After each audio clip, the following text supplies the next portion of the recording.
Ndi umupfubuzi mfubura abantu bagiye igitsina gore deja. Nunga abantu rabapfubura rwose. Man, abantu ndabapfubura rwose. Mbese ni igitsina gore ngiye mfubura.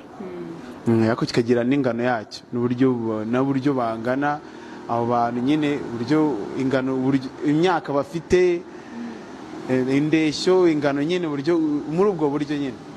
Ubwo wowe uratoranya? Nje ndatoranya kandi abantu bameze bate? Ndatoranya kandi nanone biterwa n'ubushobozi bwawe ufite. Ushobora kuba ufite ubushobozi bukeya cyane ko ari nk'akazi urumva barimo n'amafaranga habarimo cyane ko mba numva nishakira amafaranga niyo mpamvu rero ngomba kwakira nyine uje ariko nanone muri uko kumwakira nabona ko bidashoboka nkabyihorera ariko iyo mbona bishoboka cyangwa hari ibyo twumvikanye yego ndabikora cyane rwose. Nunga abantu rabapfubura rwose.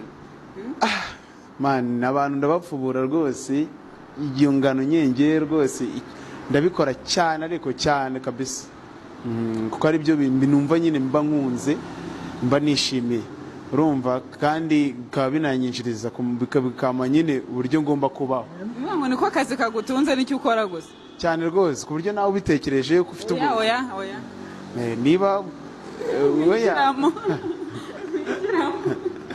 oya ufite ubishaka wowe bishaka ubyumva ko ibyo bintu bigomba kukubaho cyangwa se byaba ku muntu runaka. Kuvuga ngo wowe nk'ukuntu nyine umukobwa avuga ati ngewe bitewe n'uko ubuzima mbona bumeze nihitiyemo kwibera indaya ubwo ni nkaho nyine nawe ubura indaya y'umugabo. Oya ahangaho uvuze ntabwo ndi indaya kubera ko indaya biratandukanye. Indaya ni umuntu ushobora kuba yiyandarika ku mihanda ibingi gutya akajya ku muhanda akavuga ati n'abatendereka ku mihanda abantu bakajya bamuhamagara yibereye nko mu rugo umugabo akamubwira ati bimeze bite na gute bakumvikana nabyo n'uburayi. Ibyo ntago mbizi ntago genzi ko ibyo ngibyo bibaho nzi ko ngiye indaya ari indaya nyine ihagarara ku muhanda igateka avuga ati cyangwa se agafata umwanzuro akavuga ati ngiye mvuye mu rugo sibyo ngiye aha n'aha urumva nta muntu mfitanye nawe gahunda sinzi niba ndi buze kuza kumubona mu buryo ubu ngubu n'ubu.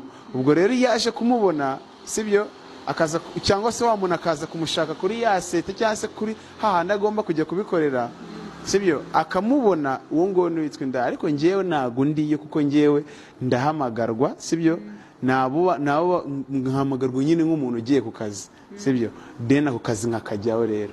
Ubwo rero iyo nkagiyeho rero muri ubwo buryo nkabona ya mafaranga nkayinjiza byitwa ko ari akazi kanjye bitandukanye na wa muntu uva mu rugo utagize n'iyo agiye akaza kubona ku buryo nyine agomba kubikora.